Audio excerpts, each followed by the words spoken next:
We started with all the breaking news with Jaden Daniels in the Bears game.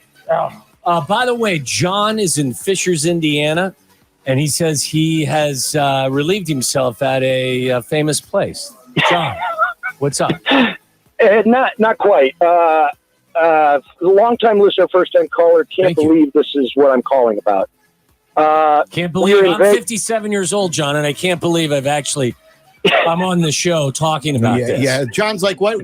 When I do eventually make my first call to Waddle and Silvy, I wonder if it's going to be about the World Series. Hoover Dam. Will it be about the Bears quarterback finally having the right guy? No, it's going to be about where I pooped.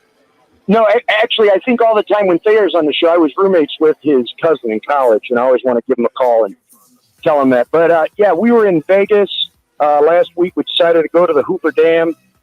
And when you're about halfway across the dam, there's these towers. I mean, they're obviously original with when they built the dam. And there's actually bathrooms in those towers, old bathrooms. So I pooped on the Hoover Dam. Wow. Did you do it because you really had to or because you wanted to say you did? No, that's the thing. I mean, it was just I was fascinated by it because I figured those were, you're in the middle of the Hoover Dam. There's a lot of security. I figured these were top secret things. And as you got closer to the door, it said restroom. I'm like, I got to check this out. I got to make this happen. All right. So you didn't even really need to go. You just wanted to accomplish something. Yeah. I like it. That's what this country was built on, John. Guys with that kind of spirit. Congrats. So, I'll get back with you guys sometime when you got Tommy on the show and definitely. I was roommates with his cousin, and I used to party at TNT's in Joliet. What's next on your bucket list? You said what place to poop? Yeah, that's your bucket list. I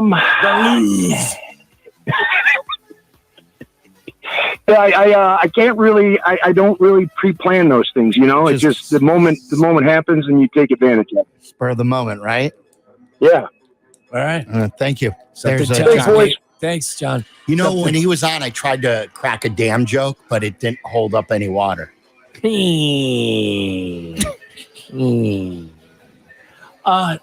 Meller, I was told that the governor spoke today about public funding for stadiums.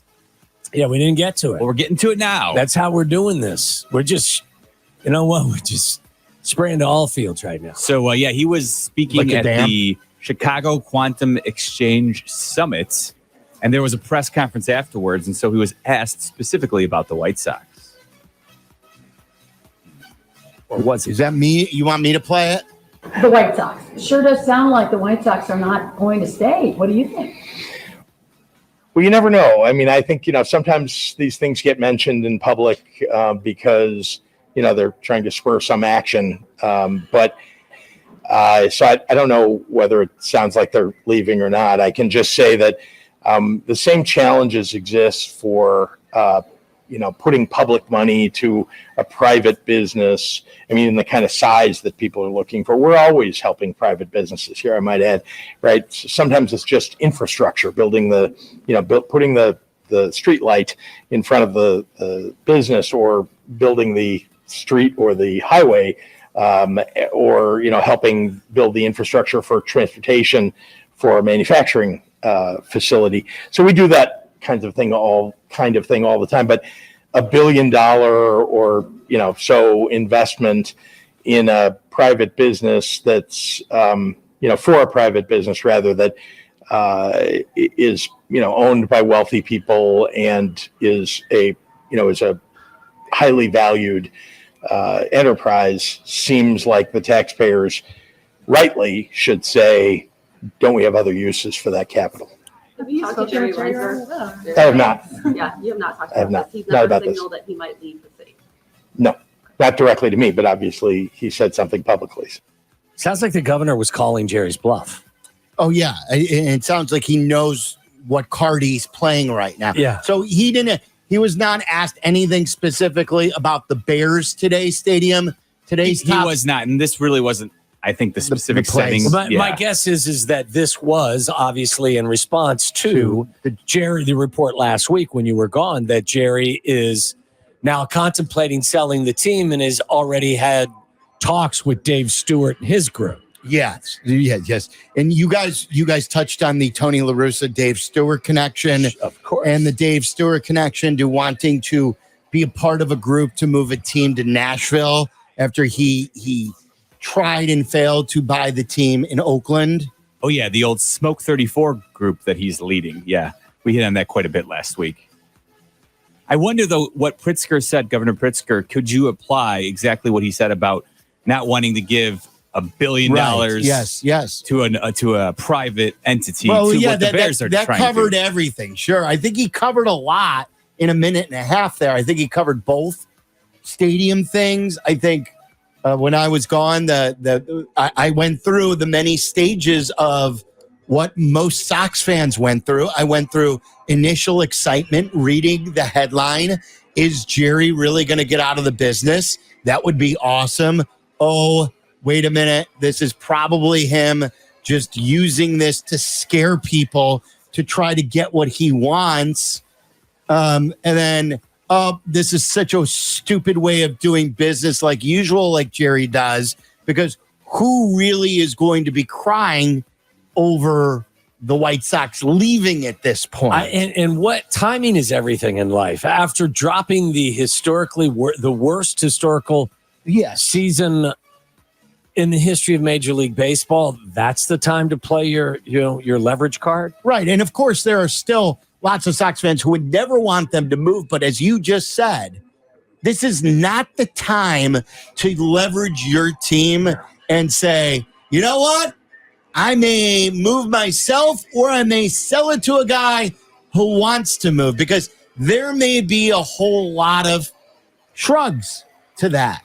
Well, and why would you, if you are going to sell this, why would you not open it up to the highest bidder? Of course. And not just sell it to your friend or an acquaintance? Because I've heard rumblings that Kenny would like to buy the team within a group.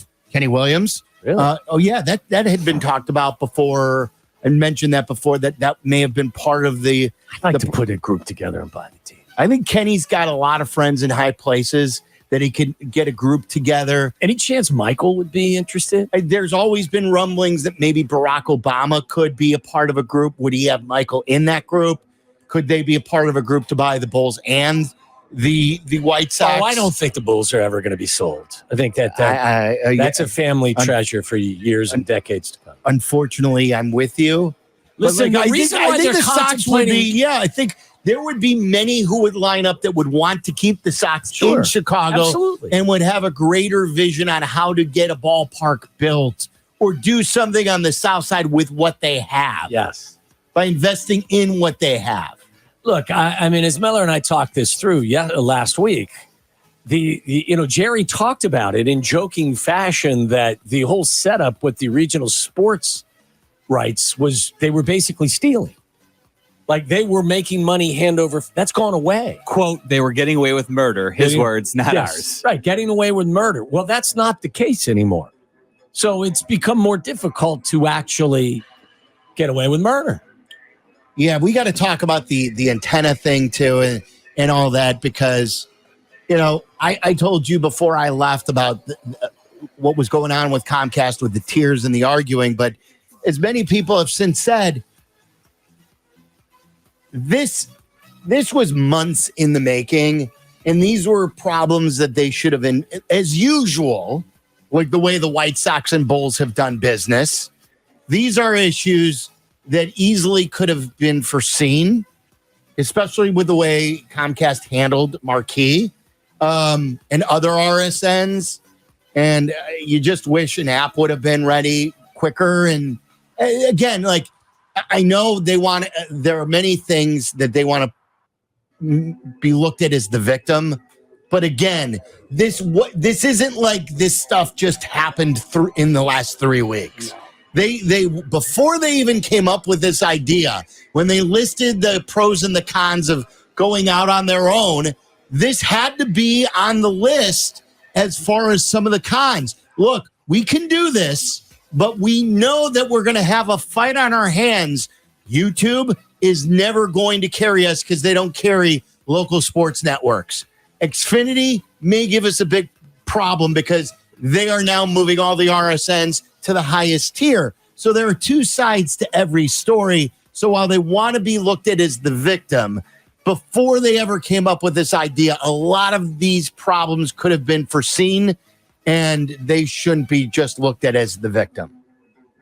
Dude, it's hilarious because the Reinsdorf sound that we played from 18 months ago when he was at that global conference, it's him talking about how everybody in the sports world is kind of in a panic if they're not in the NFL because of the sports rights. Yeah. So he was articulating what you just said, Silvy, 18 months ago, but with like no foresight that, I might need my own sports network and I might need to figure this out. Didn't even use his own playbook when thinking about that. And the same guy a year ago told you how easy the division was going to be and how much better they were going to be. There's no vision from that team, from that ownership group ever. He's using this playbook now of threatening that he's going to sell to Dave Stewart, which won't move anybody. It won't give him an upper hand in these negotiations. They can't win a negotiation with Xfinity. They expect to win a negotiation with the state of Illinois to build a brand new stadium for a 40-win baseball team. It's laughable what this guy thinks he's doing. And if nobody calls in with any news stories, I have somebody who died tragically surfing, and I have another story about a serial killer. I can give you both of those when we respond. We return, rather. I actually had a story about an active serial killer, and it just went to the wayside because this topic became part of the equation. Give it to us really quick. The story? Or? Yeah, the headline of it. The true story of how an active serial killer appeared on The Dating Game. Oh, really? Oh, they made a movie of this. It was supposed to be just another silly episode of The Dating Game. At a taping of the very popular TV show in 1978, host Jim Lang introduced three male suitors who were there to be cutely questioned by a single woman, Cheryl Bradshaw, sitting on the other side of a partition. She was looking for love in all the wrong places. The studio lights came up on a long-haired man with sunken eyes and a wide grin, who the audience could see, but Bradshaw could not. Bachelor number one is a successful photographer who got his start when his father found him in the dark room at the age of 13, fully developed. Lang quipped on the sexually charged ABC hit. Between takes, you might find him skydiving or motorbiking. Please welcome Rodney Alcala. Skydiving and motorbiking worth the half of it. Unbeknownst to Lang, Bradshaw, and the game's show's producer, 35-year-old Alcala was secretly a murderer in the midst of a prolific killing spree across New York, California, and Wyoming. Between 1971 and 1979, he took the lives of at least 8 people. Jeez. But authorities estimate the actual number of victims could be more than 100. When was he caught? 100? Meller, you said there was a movie made of this? Like literally, I'm not kidding. This was going to be my what to watch for. Oh, wow. This Friday, it came out. This last weekend, it's Anna Kendrick's directorial debut. She stars in it. It's called Woman of the Hour, and it's brand new on Netflix. Okay. So it's about this guy? It's about this topic, yes. Oh, wow. I figured we needed a break from the other story, so I would brighten the day.